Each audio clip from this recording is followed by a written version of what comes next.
All right, good evening. Welcome to another Monday night stream. So, as you can see in the title, we're going to do an introduction to Fourier series in just a little bit. But first, I have some review problems. So, last time we reviewed a bunch of applications of integrals like work, arc length. I can't even think of all the other ones. But today we are going to review the topic that came after that in class, which was parametric equations in polar coordinates. I've got four review problems for you all to work on. I'll give you about 15 or 20 minutes. It's until, I think I have here in the iPad until 8:20. So I'll give you a little bit of time to work on these problems. Drop any questions in the chat. I will keep an eye on the chat. As always, I also keep an eye on my email. If you'd rather send a chat or an email to me privately, but then we will work through these problems and then get on to the Fourier series. And I might put some music on in the background, otherwise I'm just sitting here in silence for 20 minutes, which is awkward. So I'm gonna double check the settings and make sure that the music only goes through on the live track and not on the recording, so I don't get in trouble for copyright. Desktop audio, track 1.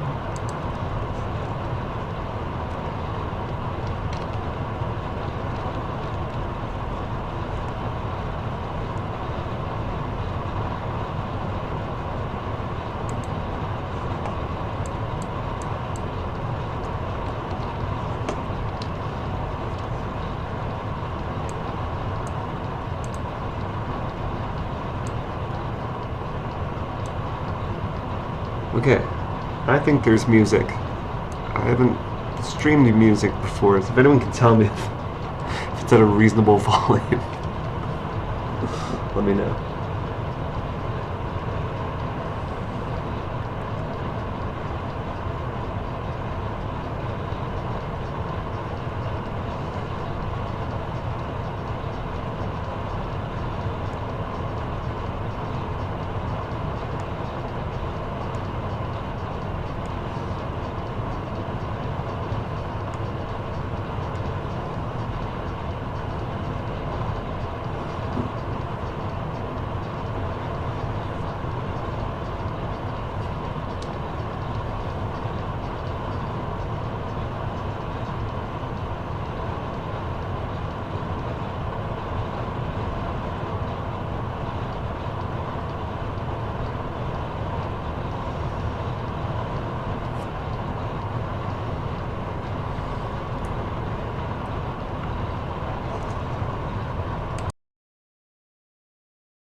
time estimate for when we're going to get into Fourier series. Well, 8:20 plus however long it takes me to walk through all 4 of these problems.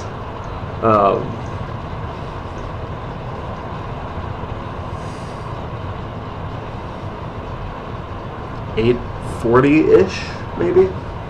Somewhere around there. I'm very bad at estimating how long it'll take me to work through some problems, but somewhere around that.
Oh, sorry.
For 4, it's going to be an intersection. Yeah.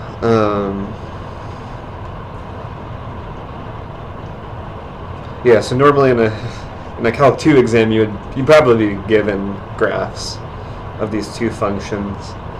I'll show the graphs in Desmos when we walk through this, but yeah, there are 2 points, at least 2 points, where these intersect.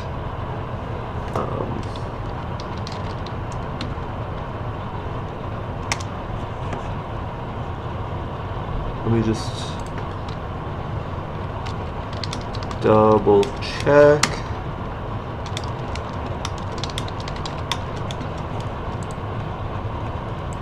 Okay, technically they intersect at 3 points. One of them is the origin, but then there's an intersection point in the first quadrant and one in the second quadrant. And the region that we're looking at is between these 2 points.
Yeah, it's a crescent-shaped region. That's exactly right. But it's like not how you would see the moon. It's like a crescent this way. It's pointing downward.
Okay. It is 8:20, so let's walk through these problems.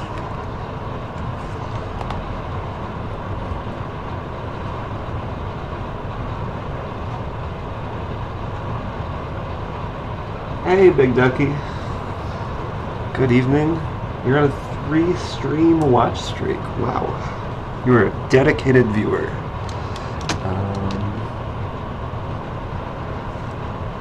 Okay, so problem number 1 asks us to find the equation of a tangent line to a curve specified by parametric equations. So to find an equation of a tangent line, we of course need two things. We need one of the points on the line, and we need the slope of the tangent line. So the point is the easier thing to find. We just plug in t equals 2, we get the x coordinate, we get the y coordinate. Let's actually just go ahead and do this. The point on the curve at t equals 2 is x equals t squared, so that's 2 squared, which is 4, and y equals t cubed, that would be 2 cubed, or 8. But 4 comma 8 is the point. Then to find the slope of the tangent line, we need to find the derivative.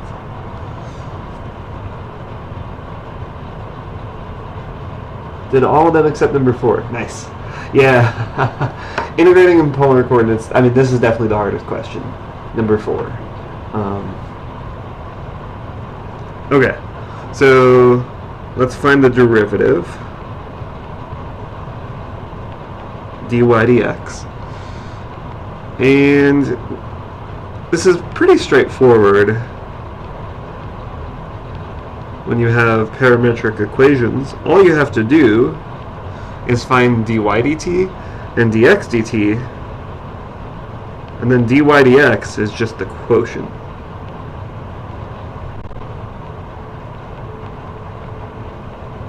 You can think of this as canceling out the dt's leaves you with dy dx. You know, these aren't really fractions, so that's not technically okay to do. But if you bring the dx dt over, this is just the chain rule. So that's right. This is the chain rule. There's nothing more to it than that.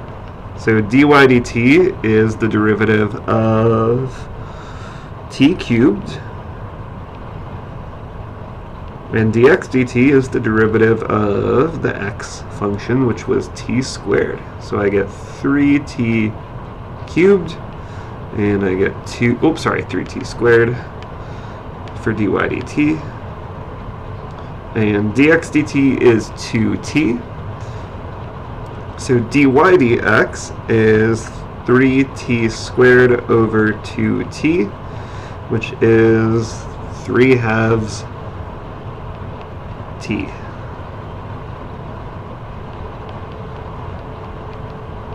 Plug in the t value of 2.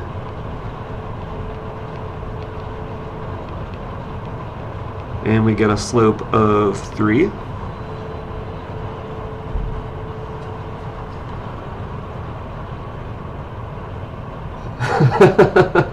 He screams in formalism. But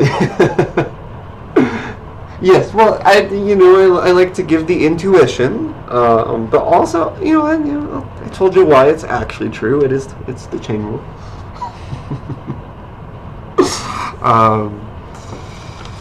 Yeah. Let's see. So we have the slope and we have the point.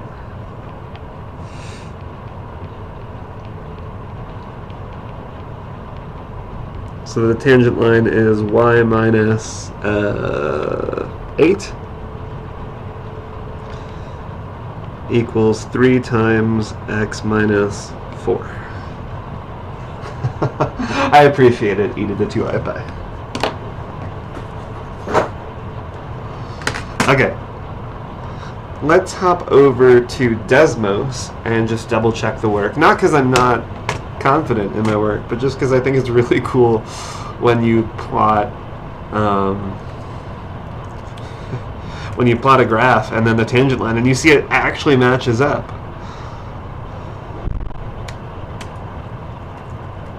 Okay, so here's the curve, and there's the point. And I think we said it was y minus 8 equals 3 times x minus 4. Yep. That is the tangent line.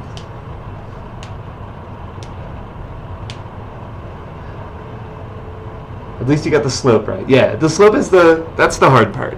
If you got the slope right, you should be feeling good about yourself. You should be feeling good about yourself whether or not you got the slope right. But you should be feeling good about your work on this problem if you at least got the slope right.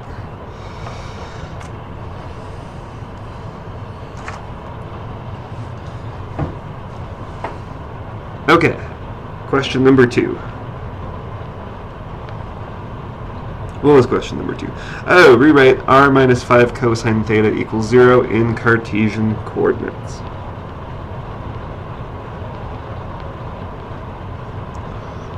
Okay, so what do we know about converting between polar and Cartesian coordinates? I'm just going to write down everything I can think of that relates to these coordinates. Oh, and I guess there's also tangent theta equals y over x. Okay, so I see cosine theta. I just want to walk you through my thought process here. I see a cosine theta. It'd be real nice if I had r cosine theta. I guess I could always replace cosine theta by x over r, but that would be just fine. But I'm noticing that I wish I had an r here, and I wish this r were an r squared. Because then I would have an equation that relates it to Cartesian coordinates. So I can solve both of those problems at once by just multiplying both sides of the equation by r. And now I have r squared, which is x squared plus y squared. I have minus 5 r cosine theta, which is x. And there we go. We could stop here. This is an equation in Cartesian coordinates, but let's go ahead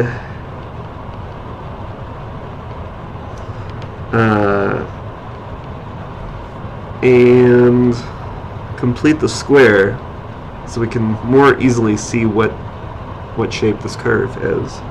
So to complete the square, I've just added 25 fourths to both sides.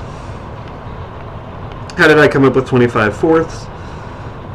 It's half of 5 squared. 5 halves squared. And the reason that you do that is because then this factors as x minus 5 halves squared.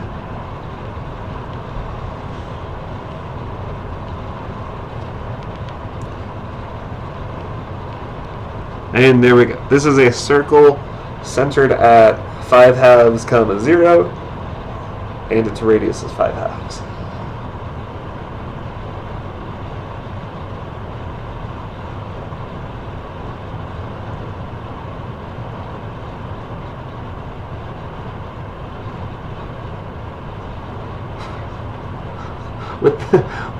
With the weekend just a few days away.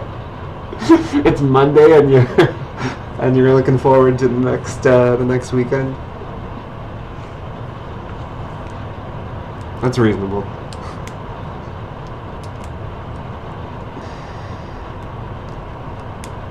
That's true. The weekend is only about 4 days away. It's not very many days.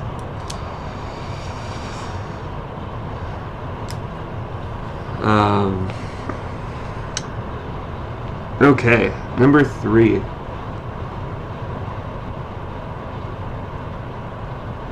slope of the tangent line to r equals 2 cosine theta at theta equals pi over 3. So I'm just going to write that equation again. R equals 2 cosine theta at theta equals pi over 3.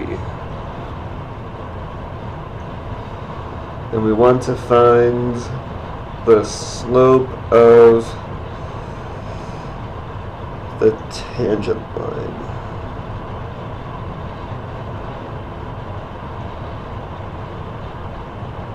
So we're looking for... Oh, wait, okay. I didn't work through this problem before. We'll figure it out together.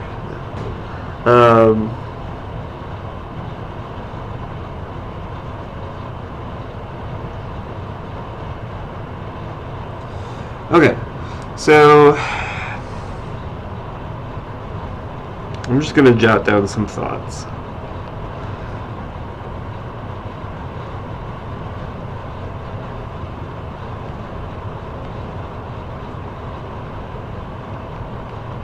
Just like with the parameterized, or the parametric curve problem, we could write dy dx as dy d theta over dx d theta.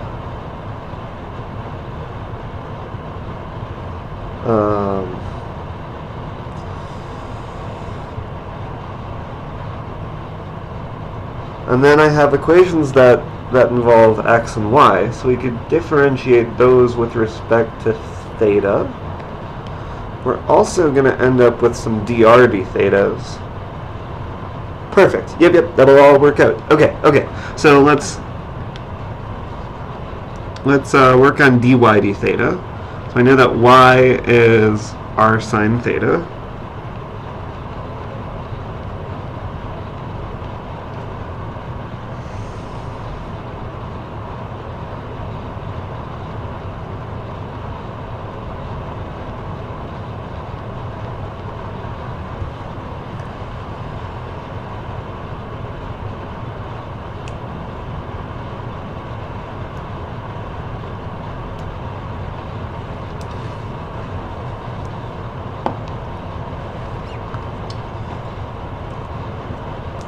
Yeah, exactly. Glad to hear you had a good time with family and friends over the weekend. I spent some good time with my favorite ski resorts, which are going to be closing soon. It was closing day at one of them yesterday. Okay, so to differentiate this, we use the product rule. So I'm going to differentiate the r and leave the sine theta alone, and then I'll leave the r alone and differentiate the cosine theta. Differentiate the sine theta, which gives me cosine theta. Okay. So we also need dr d theta, but we can get that by differentiating this equation. So dr d theta is the derivative of 2 cosine theta, and that's minus 2 sine theta. Okay, so if I substitute that in for this dr d theta, I get minus 2 sine theta times sine theta plus r cosine theta. Whoa!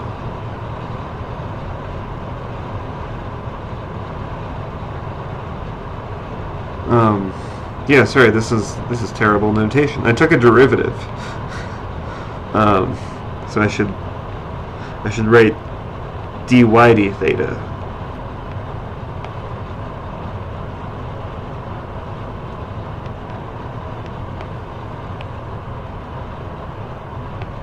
There we go.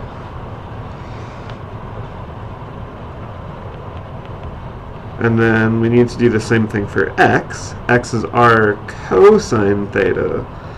So dx d theta is the derivative of r cosine theta, which by the product rule is dr d. Whoops.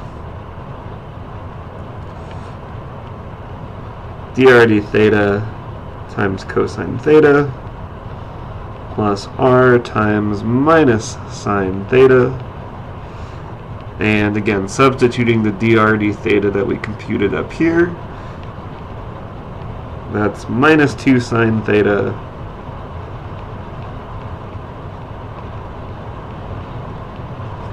and here we go. So we were given a specific theta value of pi over 3.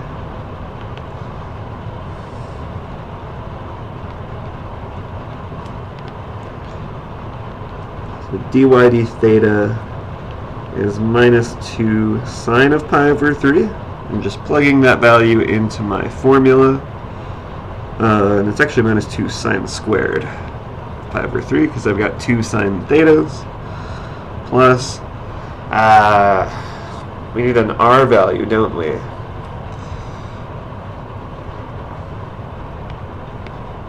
Let me just compute that r value first. Our equation is r equals 2 cosine theta.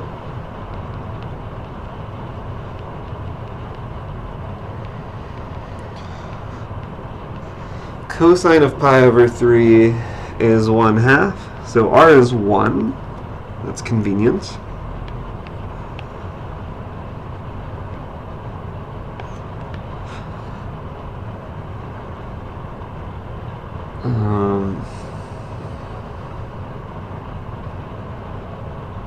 So minus, oh, what am I doing?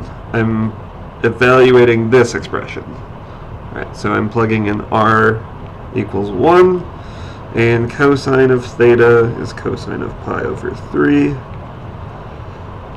So I get minus 2 times root 3 over 2 squared plus 1 times 1/2.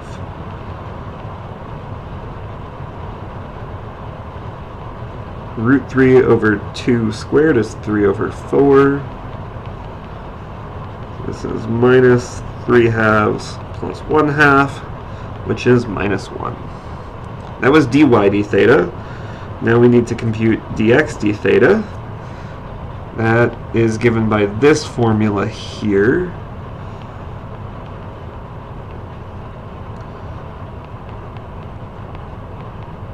Again, I'm just plugging in pi over 3. And let's recall that the radius is 1 at this point.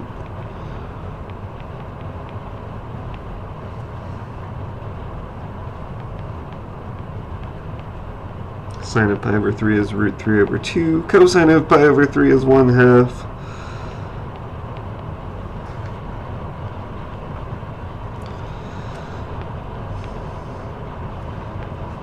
So we get minus root 3 over 2 minus root 3 over 2. That's just minus root 3. And we are finally ready to compute dy dx. It's dy d theta divided by dx d theta, which is minus 1 over minus root 3, and that gives me positive 1 over root 3.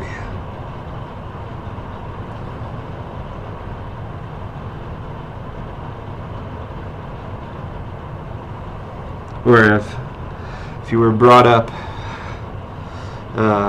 being told to rationalize your denominators, this is root 3 over 3. 1 over root 3 is just fine.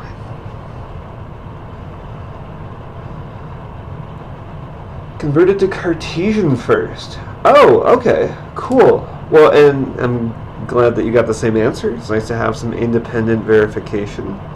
That would also be a totally fine way to do it. Were we just looking for the slope of the tangent line? Find the slope of the tangent line. Okay, yeah, that's all we asked for.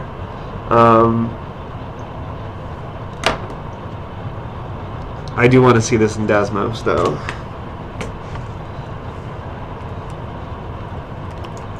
Okay, so this is a circle. The point at theta equals pi over 3. Oh, can I not graph that? Okay, fine. I'll just find the coordinates of the point. 2 cosine of pi over 3 times, that's the radius. And I multiply by cosine of pi over 3 to get the x coordinate. And then I do the radius times sine of theta to get the y coordinate. So there's the point.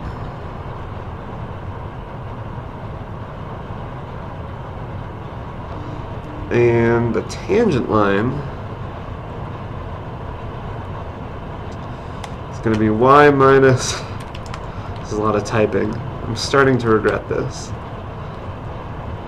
Shoot, that was the x coordinate. We said the slope was 1 over the square root of 3. No! Oh, okay. I deleted it, but it's okay. Control Z works. The y coordinate is 2 cosine of pi over 3 sine of pi over 3. Yes! It works. That's the tangent line. Okay, let me take a look at what you did there. Flofi? How do you pronounce your name? Y squared equals 2x minus x squared. Pi over 3 is the first quadrant, so, oh, yeah, so you could take the square root. You could also just differentiate that implicitly. That would allow you to avoid having to differentiate square roots.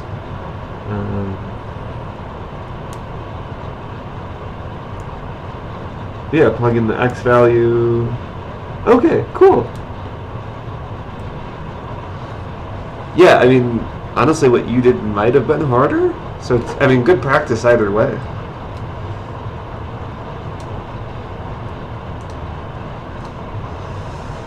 Alright, that leaves us with just one problem. The hard one. We're trying to find the area inside a circle and outside of this cardioid. So I'm going to go back to Desmos and plot this.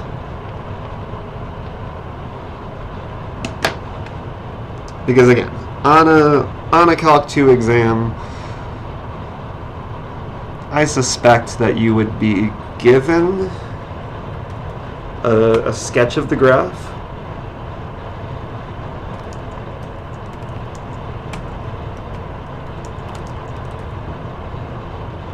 So it looks like this.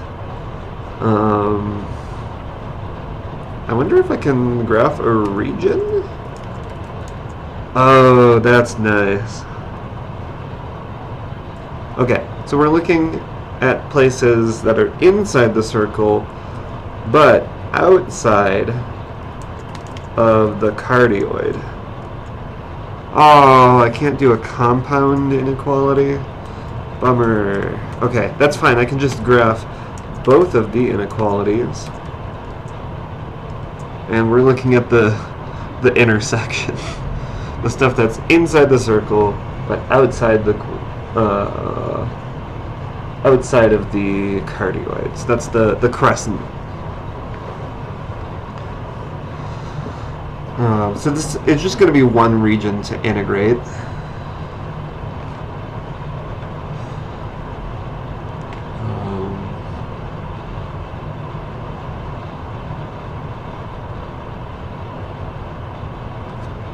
Like if I graph y equals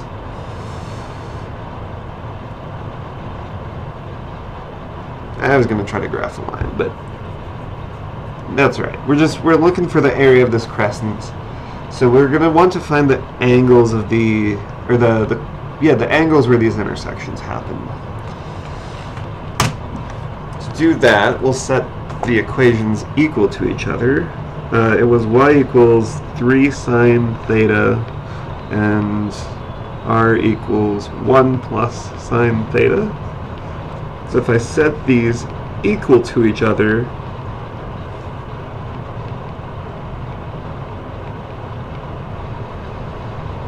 I get 2 sine theta equals 1, sine theta equals 1/2, and that happens when theta is pi over 6 and 5 pi over 6.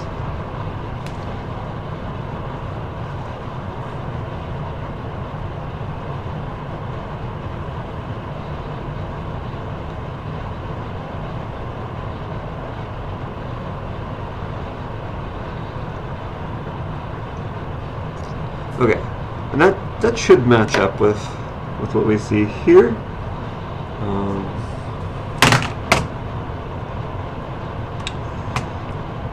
Like 5 pi over 6 is this line. I wrote 1 over root 3x because 1 over root 3 is the tangent of pi over 6. And we can see that line does in fact go right through the point, and the other one is minus 1 over root 3x. Okay, so we are going to find the area by integrating from pi over 6 to 5 pi over 6. And I don't remember the formula, so let's just quick work out what the formula should be. If we have a little circular sector with an angle d theta and a radius of r, the area is 1/2 r squared d theta. So this is a formula, just a geometry formula. The area of a triangle, if you know one side and another side and the angle in between, it's 1/2 times the product of those two side lengths times the sine of the angle in between. Now this angle d theta is very small, so instead of sine of d theta, I just wrote d theta because sine of x is approximately x when x is very small. But that is the thing that we should integrate.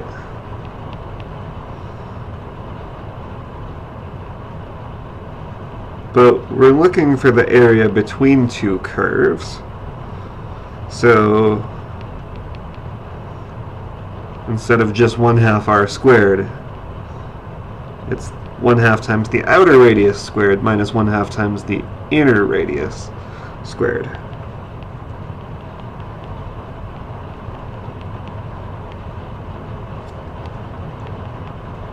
The outer radius was the circle, that was the 3 sine theta squared. Alright, it was 3 sine theta. So squaring that, we get 9 sine squared theta.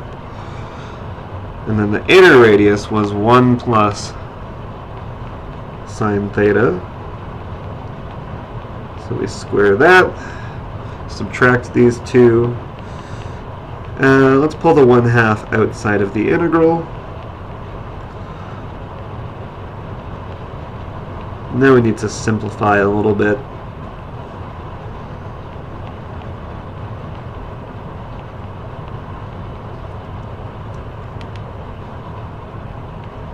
I'm foiling out the 1 plus sine theta squared.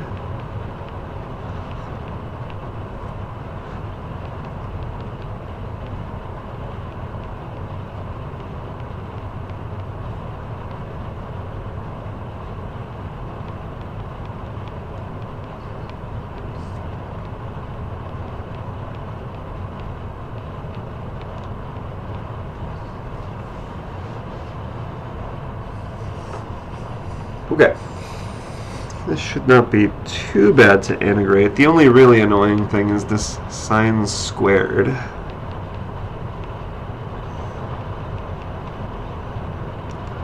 The way we integrate sine squared is by rewriting it as 1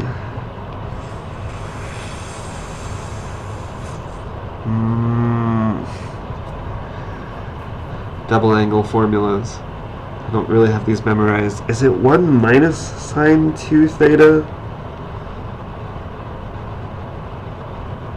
over 2?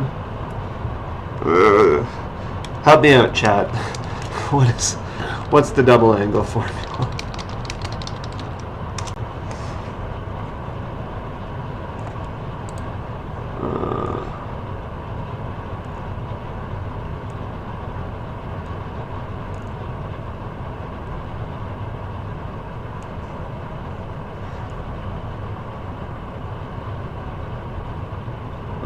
No. It's 1 minus cosine of 2 theta. Yeah. I was close.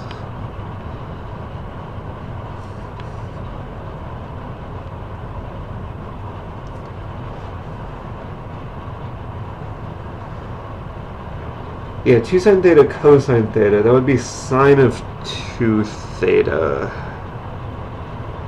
But I wanted a formula for sine squared theta.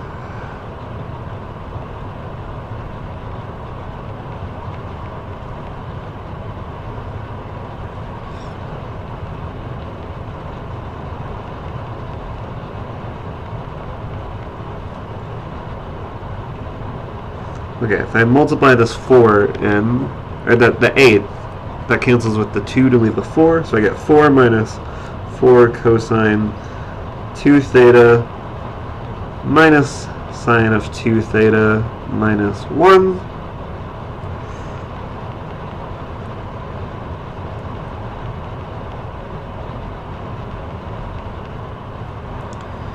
And let's go ahead and just write out an antiderivative.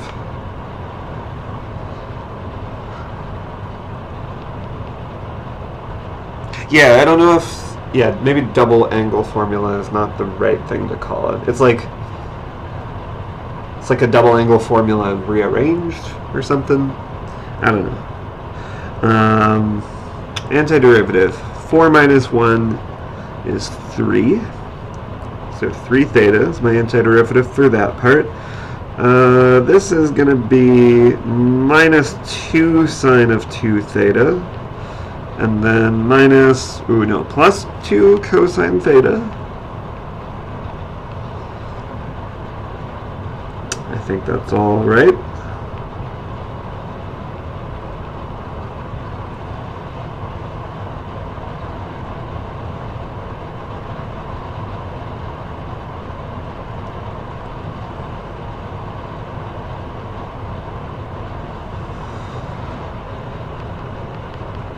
Alright, let's plug this all in. 3 times 5 pi over 6 is 15 pi over 6. And I've got 2 sine of 5 pi over 3 plus 2 cosine of 5 pi over 6. And then I plug in the pi over 6.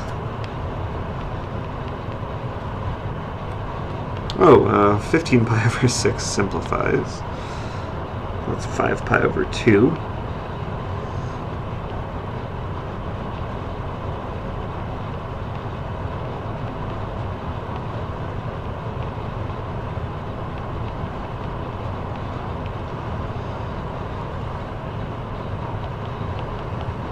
Okay, so I've got 5 pi over 2, 5 pi over 3. The sine of that is going to be minus root 3 over 2.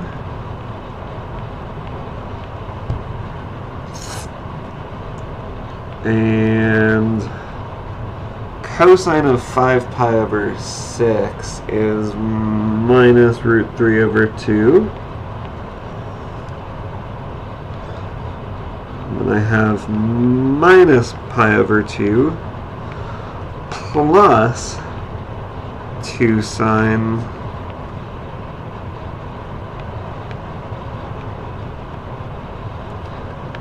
2 sine of pi over 3. Sine of pi over 3 is root 3 over 2. And then minus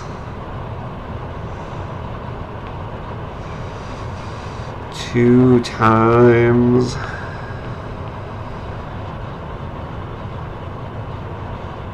the cosine of pi over 6, which is root 3 over 2. There's absolutely no chance that I did all of this correctly.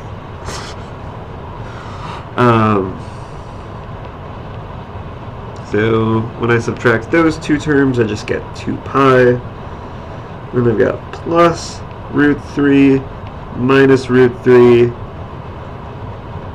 plus root 3 minus root 3. But this all simplifies down to just pi. There's no way. There's no way.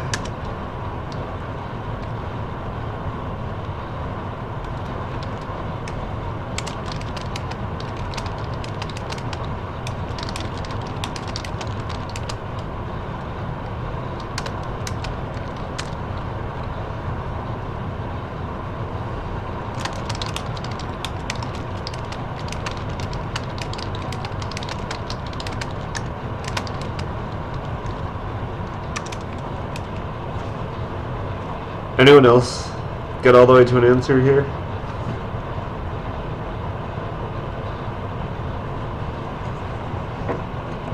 I'm gonna ask Claude. But okay, Claude gets the same answer that I did. Oh, and it's even making a graph? Wow, it's an overachiever.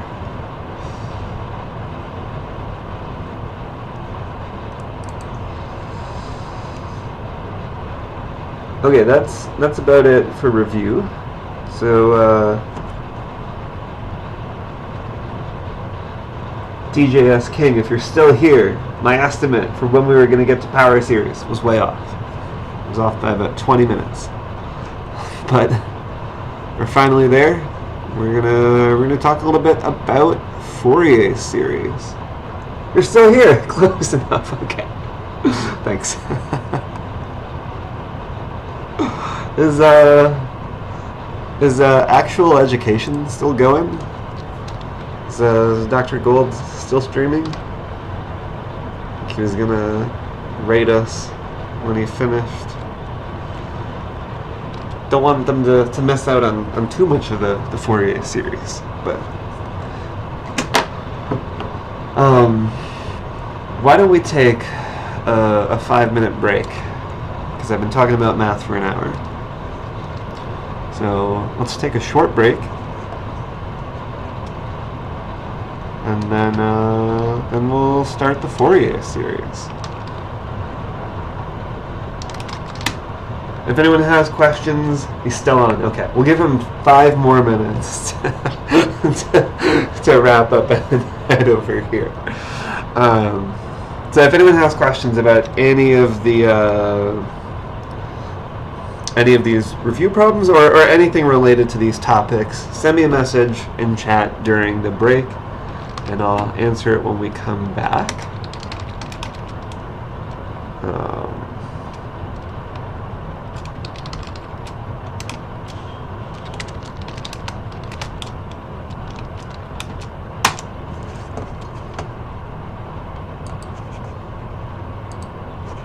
Alright, I'll see you back at 9:05.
All right. Welcome back, and welcome, Raiders. Hope you had a great stream. Let me know if you talked about anything really interesting. I was in the stream earlier. I saw some calculus. There's you were working on a pretty wild integral with like the Weierstrass substitution. Did that one end up working out? It looked a little intimidating.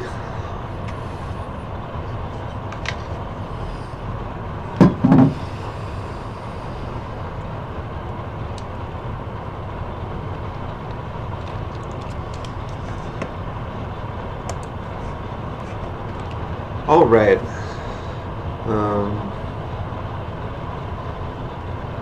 Took some lunch. Okay, nice. Okay, so this is a shader that I wrote back in January at a workshop about visualizing math. It looks super jittery. It's very low frame rate. What is going on with that? It looks fine on my iPad. It looks like on the stream it's not very smooth. That's a bummer. Can I...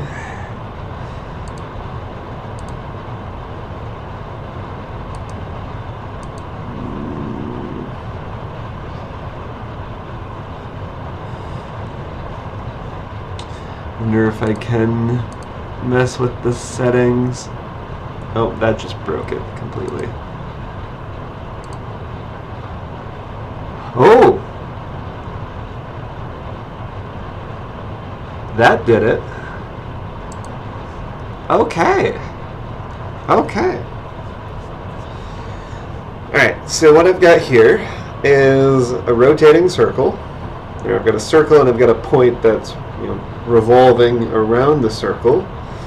And I'm just, I'm graphing the height of that point over time.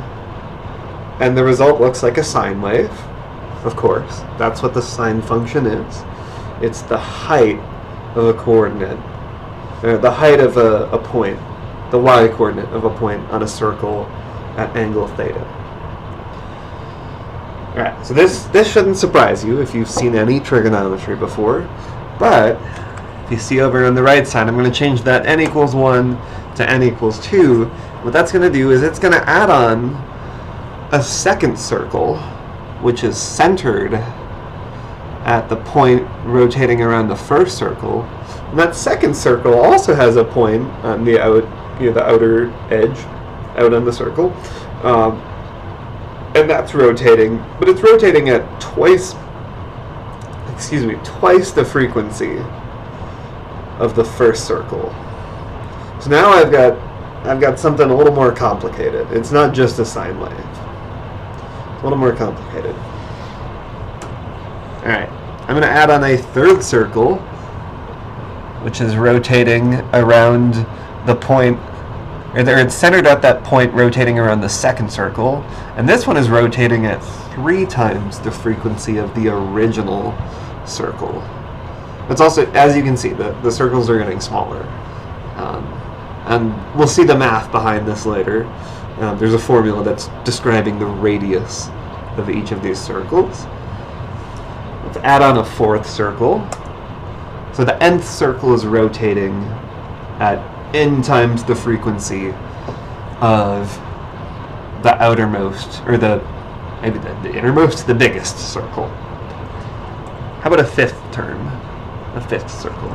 Maybe a sixth circle. Can you keep adding lots of circles? Here's 10 circles. And the more and more circles that I add on, as I add on the more circles, the graph that I'm getting converges. It seems to be convergent to something. Thank you, Flask. I worked very hard on this visualization. Spent quite a few hours programming this. More circles. How about 20? Oh, that's a lot of circles. Okay.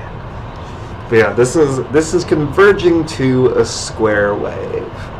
So it's approximately constant for a little while, and then it changes to a different constant, and it just toggles back and forth. Again, approximately. I wonder how many circles I can handle, or how many the program can handle. Let's try 30. Ooh, that looks nice. At some point it will break, but I don't know what that point is. Ooh! 50 definitely is too many. Even 40 is too many. Somewhere around 30, for some reason, is about the most it can handle. I'd love to dig into the code and figure out why it's breaking, but I don't know. I'm a little scared of what I'll find. Okay, so right, the more circles you add on, the closer this is to just a square wave.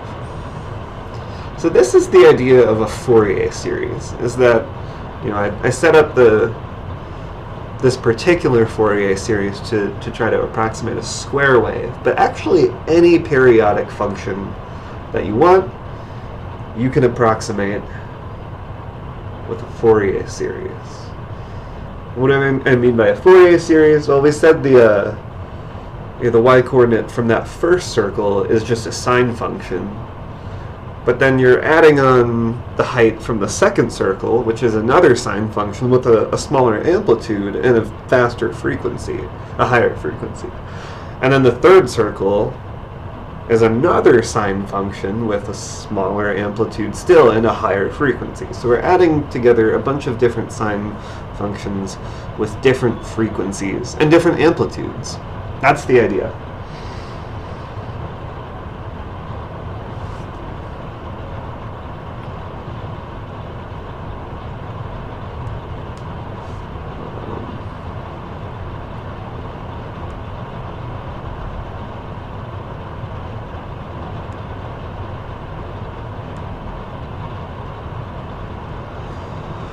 Okay, so I will throw the link to this shader in the chat in case anyone wants to play around with it.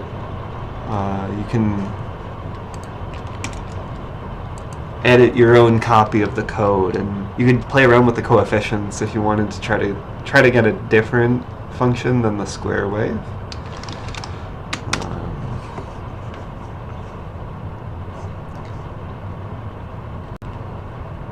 And then we'll dig into the details of how you would represent the square wave as a sum of sine functions with different frequencies.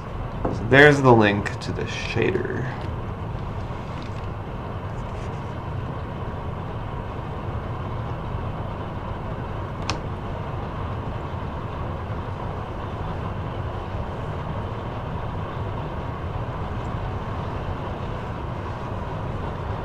Alright.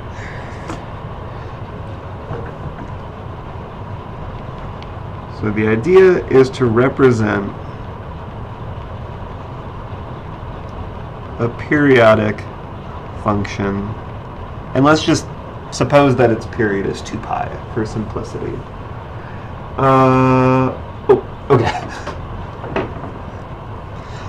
Represent a periodic function, let's call it f of x, as a sum of sines. And if we actually want to do this fully generally, we need to also include some cosines. The one that you're seeing here in the demo, or that you were seeing, that one doesn't have any cosines, and it's because the function that I was approximating, that square wave, I wrote it down as an odd function. Odd functions only have sines. When you do the Fourier series, even functions only have cosines. You'll see how that works out in the math. head cack. Problem exists between keyboard and chair. Yep. I encounter many of those errors myself. So sines and cosines with different frequencies.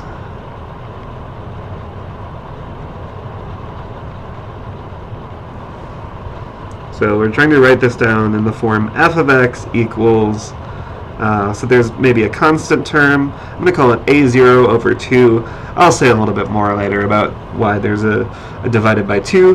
But then the interesting part, we have the sum of sines and cosines. And I think I called it the first one, I did cosine first. Okay, so some coefficients times cosine of nx plus another coefficient times sine of nx.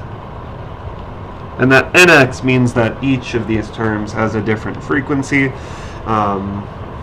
We've got terms with all the integer multiple frequencies of the original one. Yours is doing fine at 400? That's crazy. Wow, do you have a fancy graphics card or something? So yeah, this is a shader, which is not something that I knew anything about before I went to this workshop. But the point is, if you can write your code sort of just like as a function from x and y coordinates to colors, it runs on your graphics card, and that means it runs extremely fast.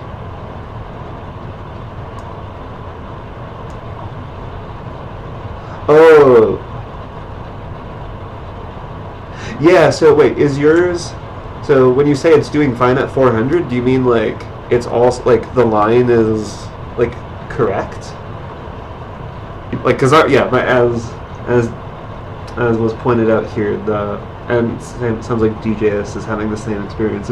It still runs, but the line doesn't appear in the right place once our value is getting too big. Yours works at large numbers as well? Oh boy. Well, maybe I just need to get a fancier graphics card. 10,000? Oh my goodness. Whoa, wow. I would love to, I'd love to see that. If you had a way to, like, record a video. That sounds awesome. Okay, so we've got our sum of sines and cosines at different frequencies, and now we're going to get into the technical details, because the question is, given a function, how do we find those coefficients, an and bn? So if you look at the shader, you can see I've got the coefficients, and again, it's just for sines in the shader. I've got the coefficients for the sines programmed in, but how did I come up with those? How would you come up with them for a different function?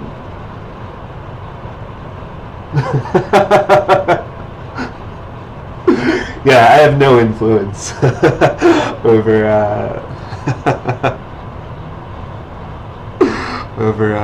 the grad program admissions.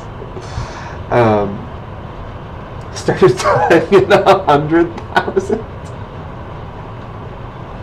Wow, that's crazy. Okay, so this is where we we have a little bit of a technical diversion. We're going to do some integration, but then we'll come back and see how it helps us answer this question of how do we find those coefficients, an and bn.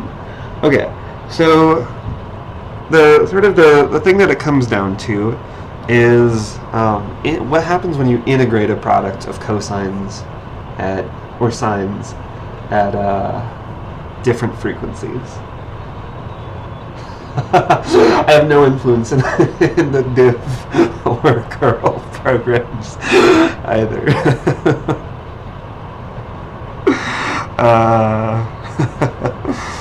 That's a very dumb joke, and I love it. I like like dumb math jokes. I got to make the 789 joke earlier today. Of course, the 789 joke is even better now because it starts off, "Why was 6 afraid of 7?"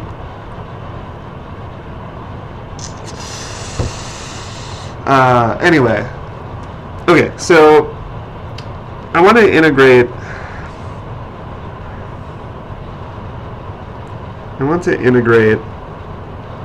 Over one period. Let's say from negative pi to pi. I want to integrate cosine of mx times cosine of nx. And you're going to see how this helps us with this question in a little bit.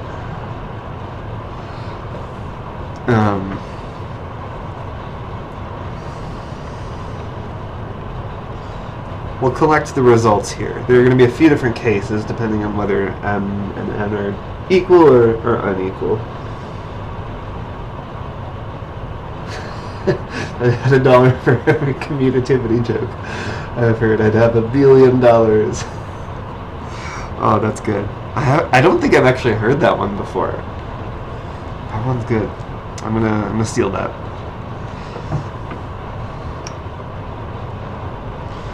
Okay, so we want a formula for the product of these cosines, and you may have seen this trig identity before, but this is not one that I remember, so I'll show you how it's deduced. I do usually remember the angle addition and subtraction formulas.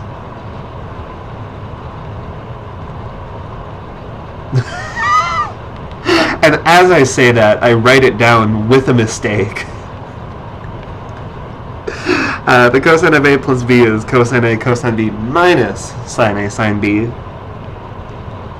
And the cosine of A minus B is cosine of A cosine of B plus sine A sine B. These are like the only two trig identities. Oh, that's an original? Wow. So these are like the only two trig identities that I ever remember, besides the Pythagorean identity, of course. But if you add these together, you get cosine of A plus B plus cosine of A minus B equals 2 cosine A cosine B. And the sine A sine B terms cancel out.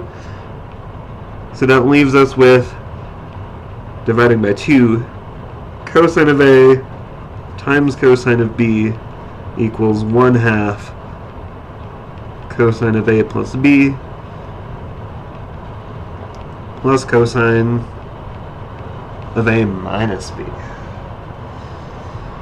So we're replacing a product of cosines with a sum of cosines. That's going to be easier to integrate. So we were trying to integrate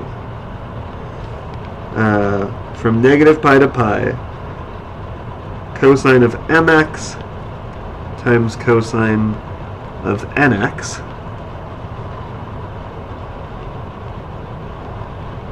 and if I use this trig identity, I can rewrite that as 1/2 cosine of mx plus nx, which is m plus n x,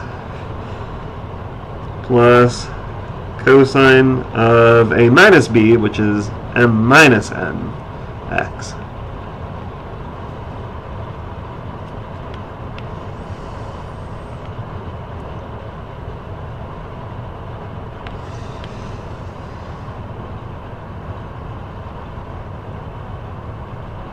Oh, yeah. Euler's identity. Yes. So, yeah. That's just one formula. And if you remember that, and if you know how to work with complex exponentials, that gets you the angle addition formulas. Yeah. That's a great way to derive these. Okay. So there, we have to break this up into a few cases, depending on whether m and n are equal or not. So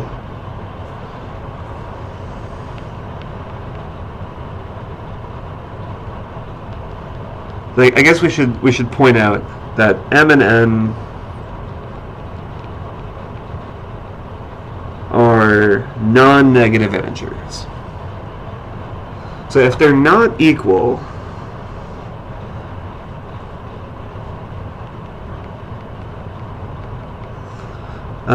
the point is, if they are equal, this cosine of m minus n x is just a constant. And if I try to anti-differentiate that with this formula, I'll end up dividing by m minus n, which would not be correct. So in the case that they're not equal, I don't have this issue. So I can just write down my antiderivative. It'll be sine of m plus n x over m plus n. And in case you're now paranoid about dividing by 0, that m plus n is not 0 because both of those integers are non-negative and they're not equal, so they can't both be 0. Let me actually just pull the 1/2 outside of the integral, or of the brackets.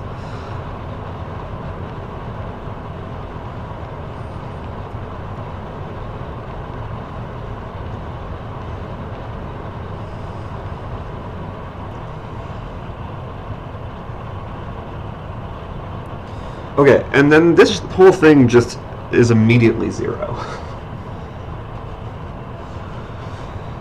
And the reason is that when you substitute in pi or negative pi, because m plus n and m minus n are integers, you're evaluating sine at integer multiples of pi.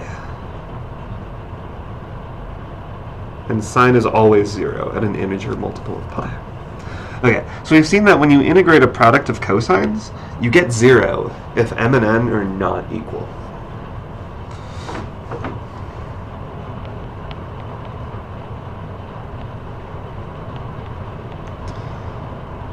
Okay, so we need to also look at the case where m is equal to n. And that actually breaks up into two cases depending on whether or not m and n are 0. So if they're both 0, well, we're integrating cosine of 0 times cosine of 0. It means we're integrating 1. So we just get 2 pi.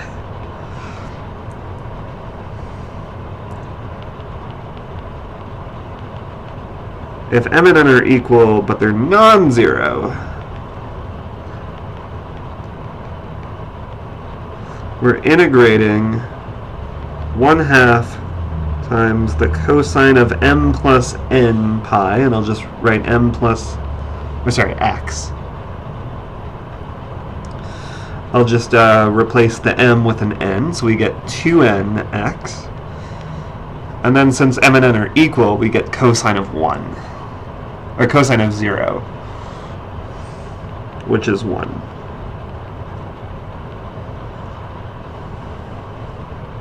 So our antiderivative is sine of 2nx over 2n plus x.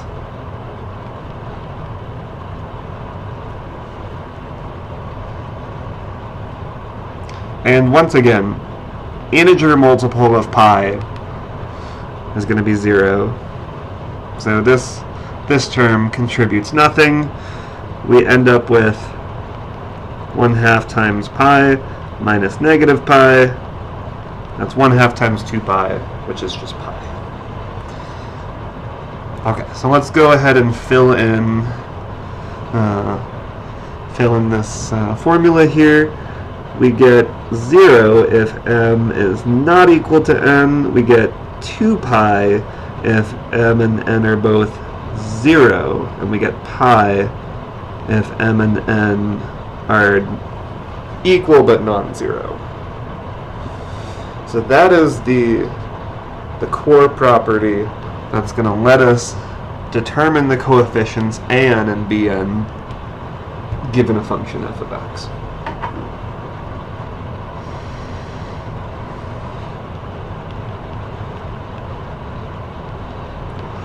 And let me just point out, we could also analyze sine of x, or we can analyze the product, the integral of the product of two sine functions.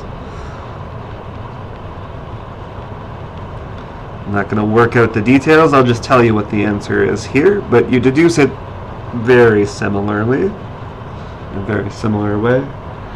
If m and n are not equal, once again, you get 0. And once again, if m and n are equal, but non-zero, again, you get pi.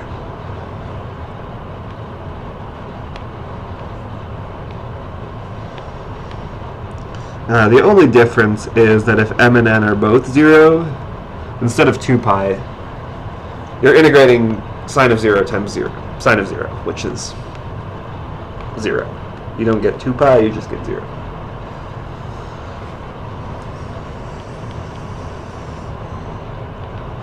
And the last thing is, what if you integrate a product of sines and cosines? This is the easiest one to state.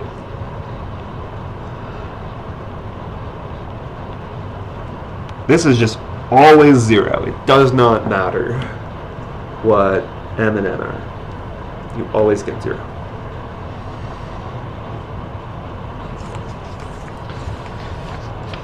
Okay, so those were the boring details. Now that we've got that out of the way, we can get back to the Fourier series.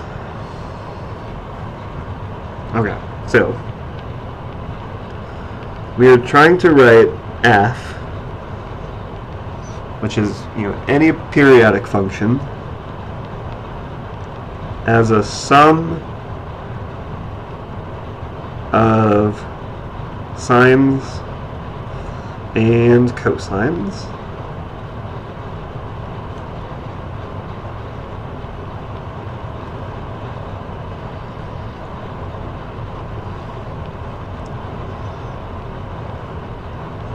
And I guess now I can tell you why I made the constant term a0 over 2. The over 2 is just because it's because of this weird case where when m and n are 0, you get 2 pi instead of pi, and that's just a choice that we're making in order to make the formula for an consistent across all values of n, including 0. So that's all that's about.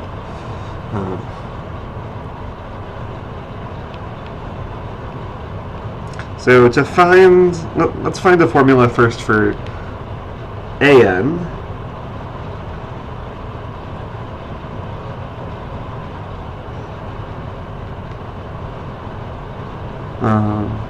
We're going to multiply, and actually I'm going to say am, because I'm going to use n as this index variable here. So to find am, we're going to multiply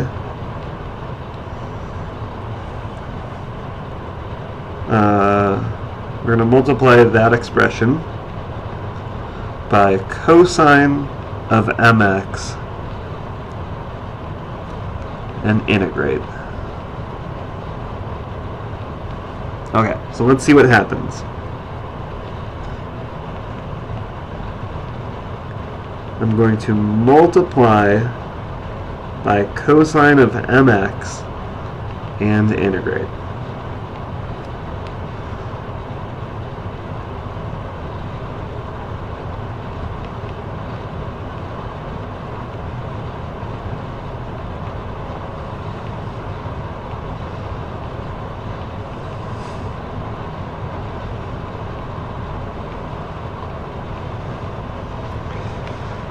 Running out of space here.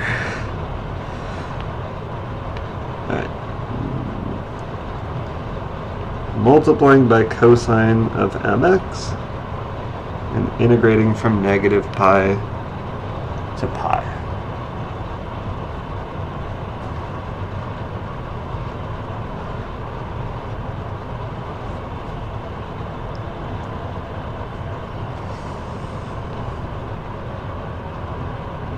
Okay, let's break this up and do a few pieces.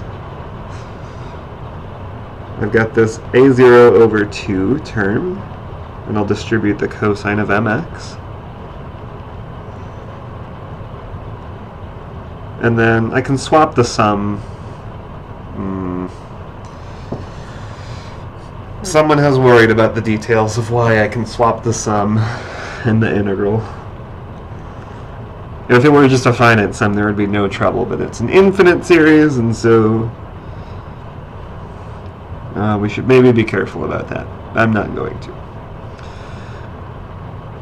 But we've got an integral of cosine nx multiplied with the cosine of mx.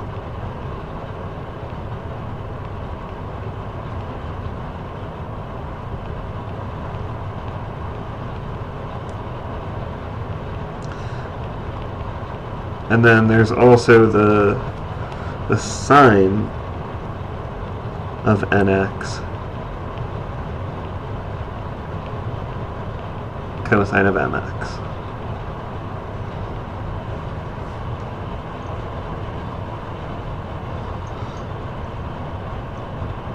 We live dangerously here. Yeah.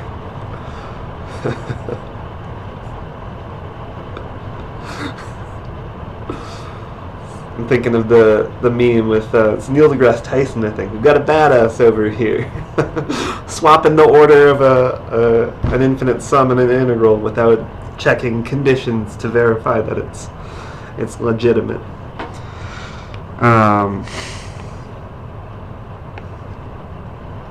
So right off the bat, I see an integral of sine of nx times cosine of mx. And we said that is just 0. So right away we can get rid of that term. And we've got this other integral here, which is a product of two cosines. So you can see how our trig identities are going to be useful here. This is going to simplify down depending on whether n is equal to m or whether n and m are different. So again, let's consider a few cases. Let's look at the case that m equals 0.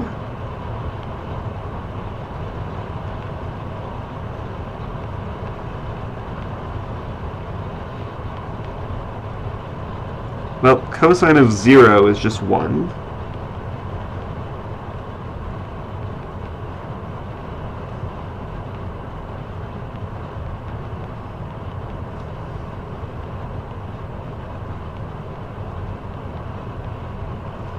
And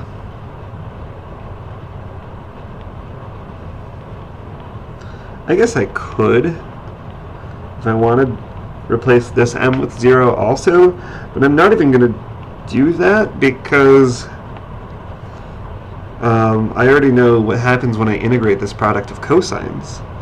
N and m are different, and I know that they're different because m is 0 and n is at least 1. So m and n are different. And that means that this is 0.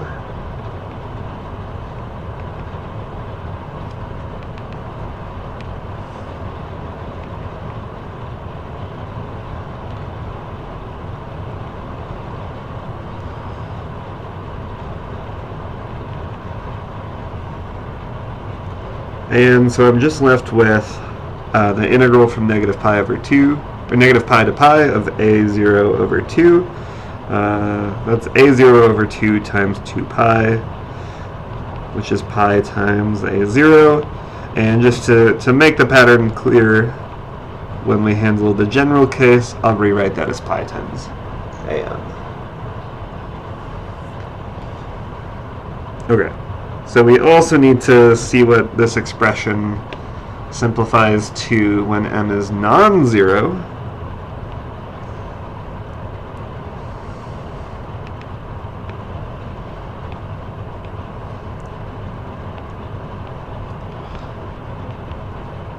So that expression simplifies to the integral from minus pi over 2, minus pi over pi to a0 over 2 cosine mx. We've still got that first term. And then we have a sum over all positive integers n. I'm going to split off one term there. We've got the term where where n is equal to whatever this n value is.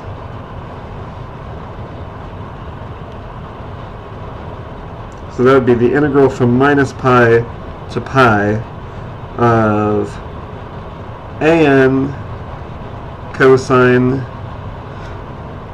Well, again, sorry, I'm looking at the particular n value, which is just m. So I've got a m cosine of mx cosine of mx. And then I have the sum of all the other values. So all of the values of m which are of n which are not equal to m.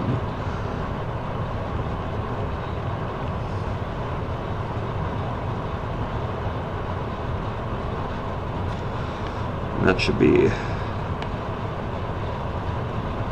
an cosine of nx cosine of mx. But the point is, this is 0 because n and m are different. This is 0. You can just do that integral. It's 0. All that we're left with is this.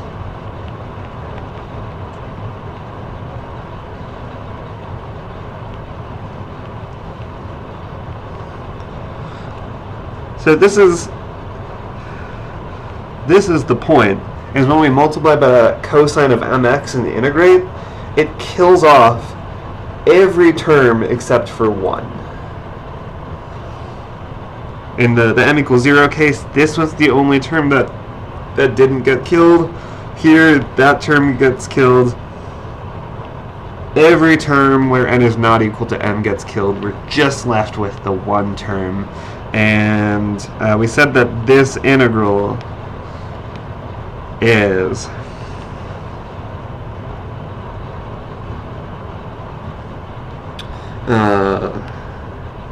pi, right?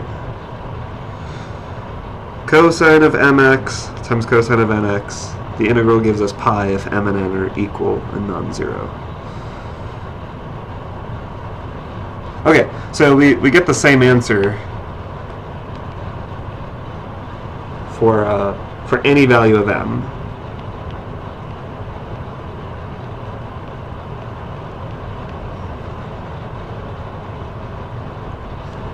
We find that the integral from minus pi to pi of f of x cosine of mx is pi times am, which tells us that am is 1 over pi times the integral from minus pi to pi of f of x cosine of mx. So this is the answer to the question. Given my periodic function f of x, how do we find those coefficients am, the coefficients of the cosine terms in the Fourier series? This is the formula. To find the mth coefficient, all you have to do is multiply your function by cosine of mx, integrate from minus pi to pi, and then divide by pi.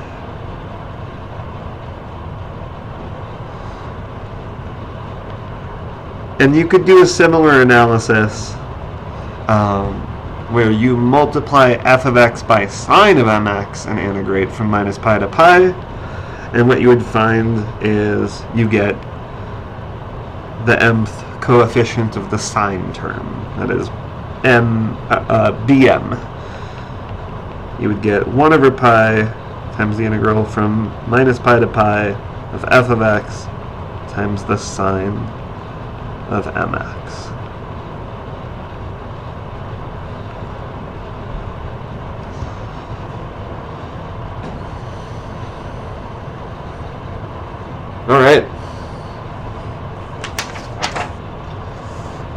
now we're ready to look at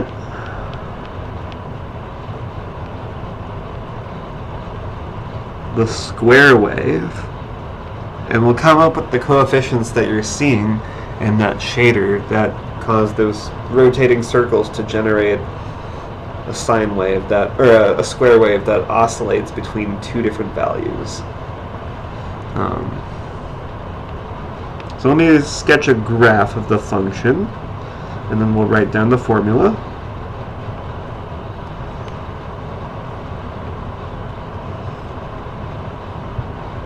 So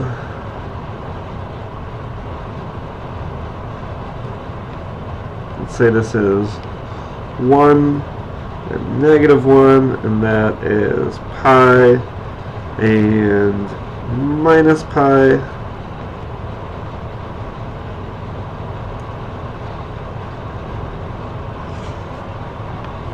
So this is the function that we're going to try to recreate with a Fourier series. Of course, the point is that it's a periodic function, so it continues forever in both directions. But to write down the Fourier series, we only need to look at one period.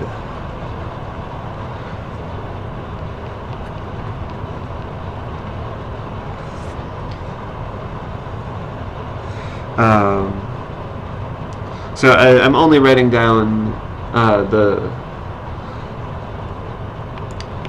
formula for the function on the interval from negative pi to pi.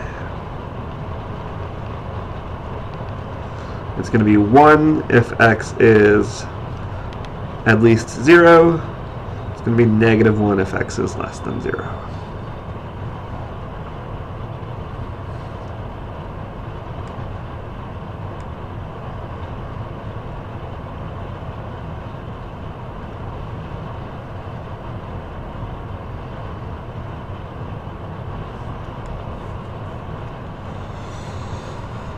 Okay, so now we need to use this function to compute these coefficients.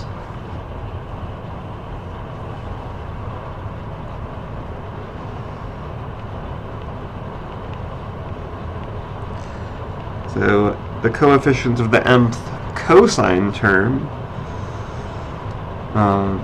is the integral of f of x times cosine mx.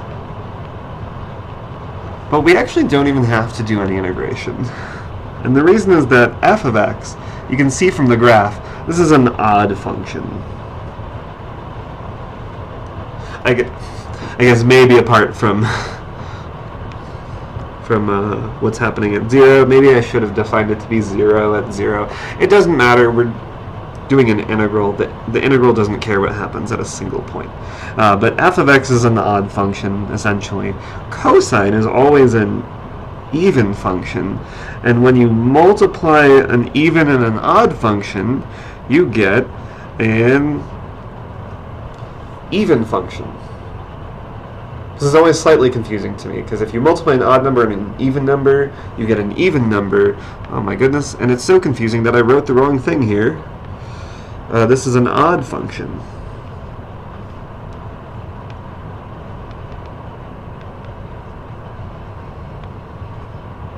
The point is, you should think about like multiplying an odd degree polynomial with an even degree polynomial, but when you multiply polynomials, you add coefficients. When you multiply power functions, you add coefficients. So the point is that an odd number, an odd integer plus an even integer is odd.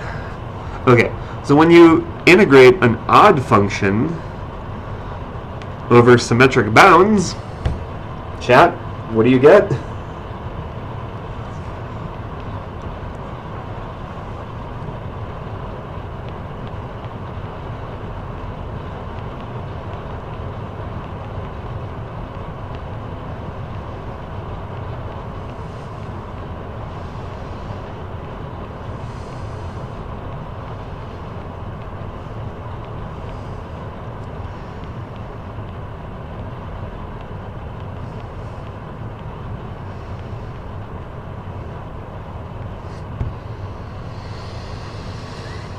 No one in chat is going to supply me with the answer, so I'll just tell you.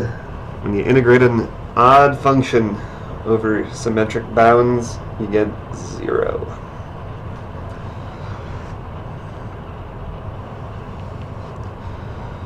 Now, for the coefficients of the sine terms, we're integrating our function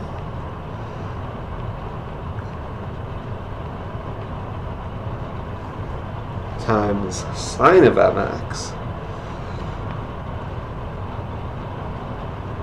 Once again, f of x is odd, but the sine function is also odd, and when you multiply two odd functions together, you get an even function.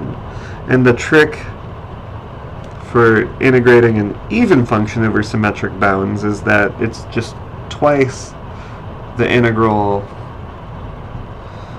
in this case from 0 to pi. The integral from negative pi to pi, from negative pi to 0 is going to be equal to the integral from 0 to pi.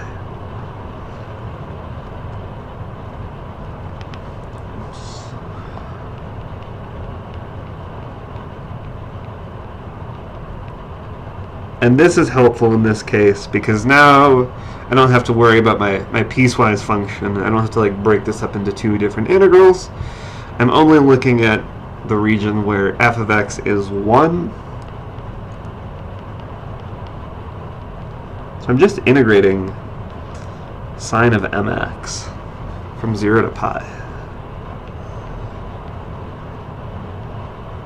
My antiderivative is minus cosine of mx over m. I'm evaluating from 0 to pi, which gives me minus cosine of m pi over m minus cosine of 0 over m. So that's 2 times... okay, the second part is just going to be 1 over m.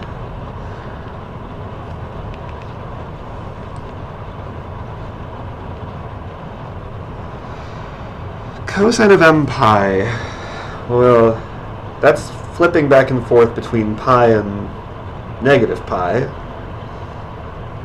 Cosine of pi is 1, cosine of negative pi is negative pi. So this is minus negative 1 to the m. It's toggling back and forth between 1 and negative 1. I could simplify this a little bit to 2 over m times 1 minus negative 1 to the m.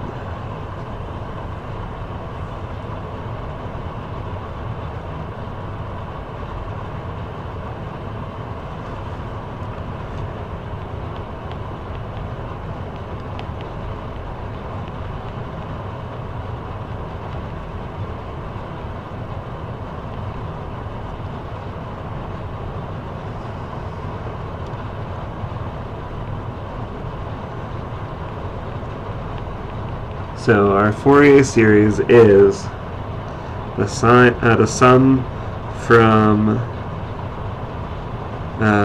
n equals 1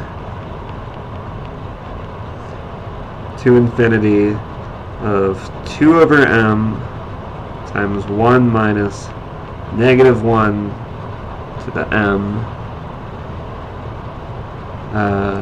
sine of, whoops, I guess I switched back to n's. So let me just fix that. Sine of nx.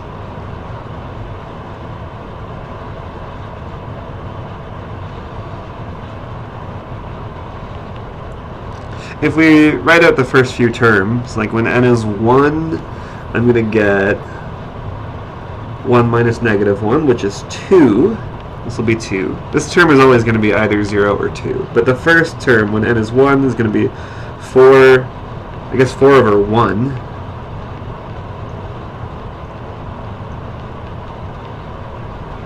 Sine of x. Then when n is 2, this is 0. So there's no sine of 2x term. But when n is 3, this is 2 again, so I get 4/3 sine of 3x. When n is 4, this is 0. But when n is 5, I get 4/5 sine of 5x, and so on. And I just want to go over to Desmos and graph this and see if this makes sense. Oh.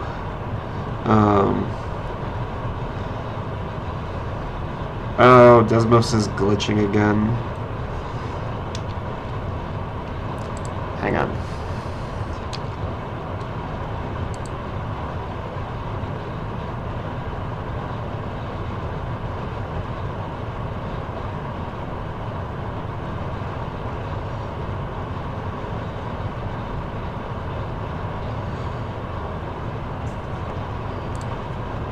Okay.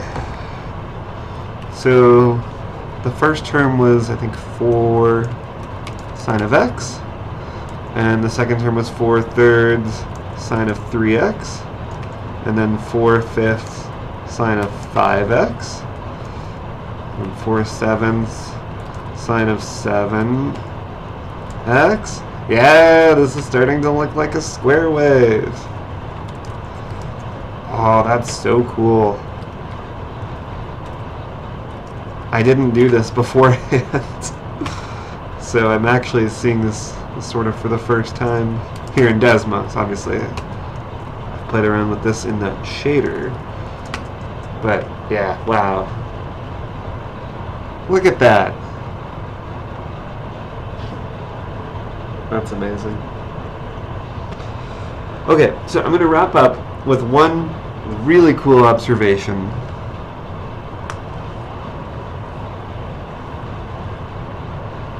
What happens when we plug in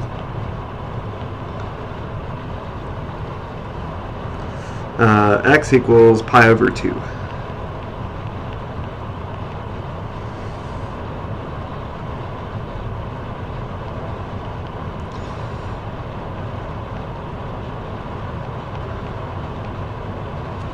Well, on the one hand, when you plug in pi over 2, you just get 1. Right? Pi over 2 is right here. The square wave is just taking on the value of 1 at x equals pi over 2. On the other hand, I have this series where I could plug in pi over 2.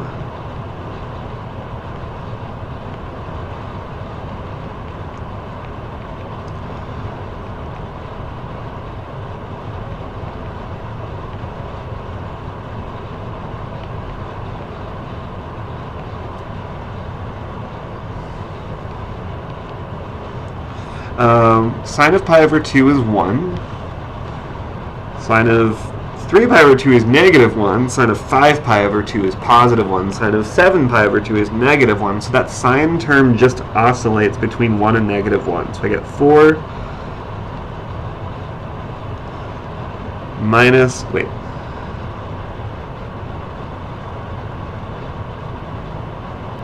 Oh, sorry, I've been forgetting a bunch of pi's. I forgot a 1 over pi here. It's just from the formula for an and bn. So there's a 1 over pi here.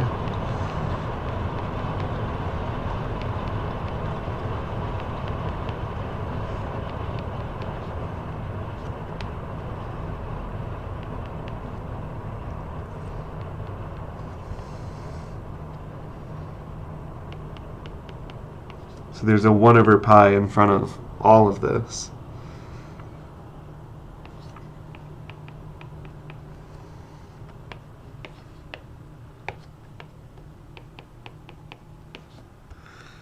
So 4 minus 4/3 plus 4/5 minus 4/7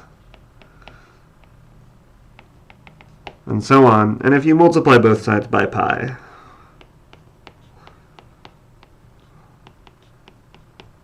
you get nothing other than the Leibniz formula for pi, which we discussed last week, in which we arrived at by a totally different method.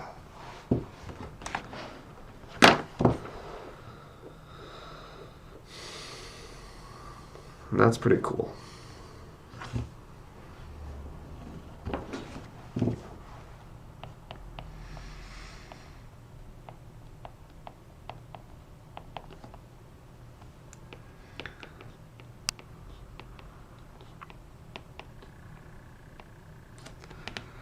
So if you thought this was cool and you want another similar problem to try on your own,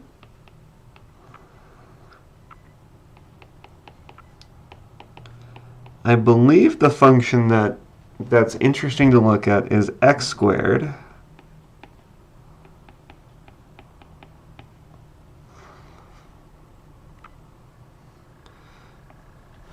and I believe that you can use that series and do a similar sort of thing of plug in a nice x value. I think that actually tells you the sum of 1 over n squared. I think this is another way to solve the Basel problem.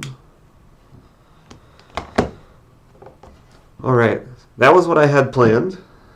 So, are there any questions about Fourier series in general?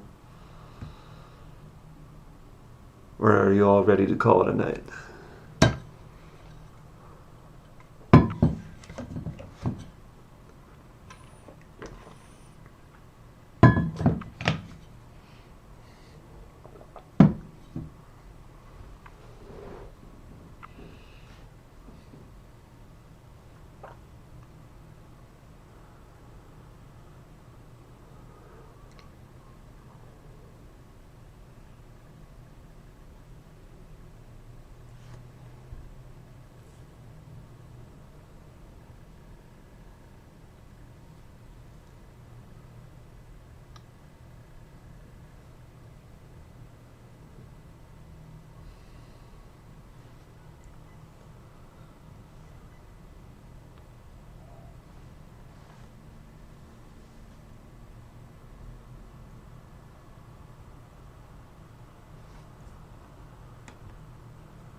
Alright, silence in the chat. So, I think this is probably a good place to call it an evening. So, thanks for watching. I hope you enjoyed this introduction to Fourier series. We are off next Monday because there's a Calc 2 exam. That means that we are going to be streaming on Sunday at 3 p.m. doing some review before the exam. So join us on Sunday afternoon, and then we'll be back Monday the 20th for one more Monday night math stream of the semester.